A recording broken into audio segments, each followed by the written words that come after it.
Ce soir, nous recevons Renaud Père. Bonsoir. Bonsoir. Merci d'être avec nous sur BFM Lyon. On le rappelle, vous êtes le candidat de la gauche unie pour cette élection métropolitaine à Lyon. On est à moins de 48 heures maintenant du premier tour. Emmanuel Macron a annoncé hier soir que les élections étaient maintenues malgré cette crise du coronavirus. Votre réaction à cette décision du chef de l'État ? Écoutez, les élections sont maintenues, c'est acté. Nous sommes face à une crise sanitaire, à une épidémie sans précédent. Et je pense, comme le préfet l'a dit, qu'il faut que chacun garde son calme et qu'on ne cède pas à un climat anxiogène. Je crois surtout que nous mesurons à quel point le service public, et notamment l'hôpital public, est si précieux et qu'il faut le défendre. Et je crois qu'il aurait été préférable de ne pas attendre d'ailleurs cette crise pour mesurer à quel point il fallait défendre ce service public. Je pense à l'ensemble des personnels, aux aides-soignants, aux aides-soignantes, aux infirmiers, aux infirmières, aux médecins, qui sont les boucliers pour notre sécurité. Il faut les défendre, il faut y penser. C'est une bonne chose d'avoir maintenu ce premier tour des élections municipales. Vous pensez que prendre cette décision seulement 3 jours à peine avant le premier tour, de les annuler, ça aurait été compliqué à gérer ? Je crois que le président a largement hésité. Je crois qu'il y a eu des débats au sommet de l'État. En tout cas, il faut en prendre acte et il faut rappeler aux Françaises et aux Français et aux habitants et aux habitantes de notre métropole que la liberté n'est jamais contradictoire avec la sécurité et la sécurité sanitaire. C'est-à-dire que j'invite les habitants et les habitantes de notre métropole, les électeurs et les électrices, à aller voter, à exercer cette liberté. Ce droit de suffrage. Et car ils peuvent avoir les garanties, le préfet nous a rassurés sur ce plan que toutes les conditions seront réunies pour qu'ils puissent voter en toute sécurité. Certains ont l'impression d'un discours un peu contradictoire hier soir d'Emmanuel Macron. D'un côté, le chef de l'État a demandé aux personnes âgées, notamment aux personnes de plus de 70 ans, de limiter au maximum les déplacements, puisqu'on le sait, les personnes âgées sont très touchées par le coronavirus. Et d'un autre côté, on demande aux gens tout de même d'aller voter ce dimanche. Ça paraît assez contradictoire. Oui, on a pu pointer cette contradiction. On a d'ailleurs retrouvé, là aussi, des tonalités qu'on avait perdues depuis 2017, c'est-à-dire cette défense du service public qui a pourtant été quand même largement sacrifiée par le gouvernement macroniste. Néanmoins, même si on pouvait pointer la contradiction, l'heure est à la responsabilité et de dire aux habitants et aux habitantes, quel que soit leur âge, qu'ils pourront voter dans les meilleures conditions. Et donc il faut aller voter. Encore une fois, la liberté est importante et même dans ce contexte de crise. Est-ce que vous avez peur, vous, justement, que les électeurs ne se déplacent pas massivement dans les urnes ce week-end, que finalement le taux d'abstention soit le grand gagnant de ce premier tour des municipales et des métropolitaines ? Mais bien sûr que je le crains. Je le crains comme tous les candidats et toutes les candidates. C'est que nous voulons une participation forte. Pourquoi nous le voulons ?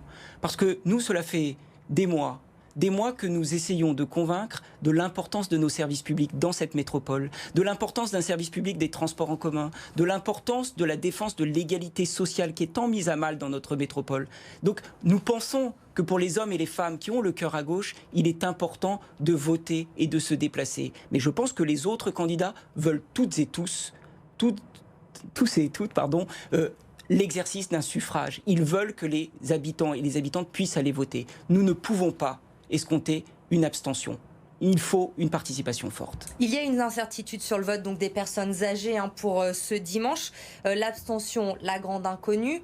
On sait que les personnes âgées, traditionnellement, votent plutôt à droite. Est-ce qu'une forte abstention, du coup, dimanche, pourrait vous être favorable à vous, la gauche ? Je ne veux absolument pas rentrer dans ce type de compte. Très honnêtement, nous avons besoin, pour cette première élection à la métropole, nous avons besoin que les électeurs et les électrices se déplacent. Vous avez adapté votre programme justement ces derniers jours. On le sait, les derniers jours de campagne, c'est important d'aller sur le terrain, de rencontrer les électeurs, de marteler le message, le programme.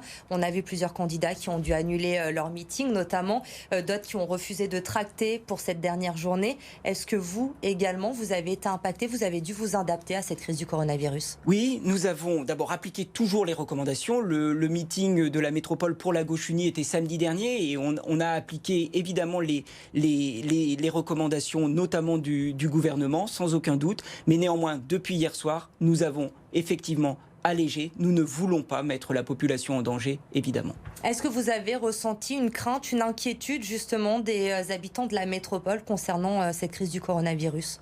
On sent qu'une inquiétude monte et c'est pour ça que nous avons chacun et chacune une responsabilité. Vous en tant que journaliste, nous en tant que candidats et candidates, il faut rappeler qu'il n'y a pas de raison de céder à l'angoisse et que toutes les conditions seront réunies pour que ce scrutin se passe dans des conditions sûres et dans une très grande sécurité. La fermeture des crèches et des établissements scolaires à partir de lundi, pour vous, c'était une mesure nécessaire qu'il fallait prendre?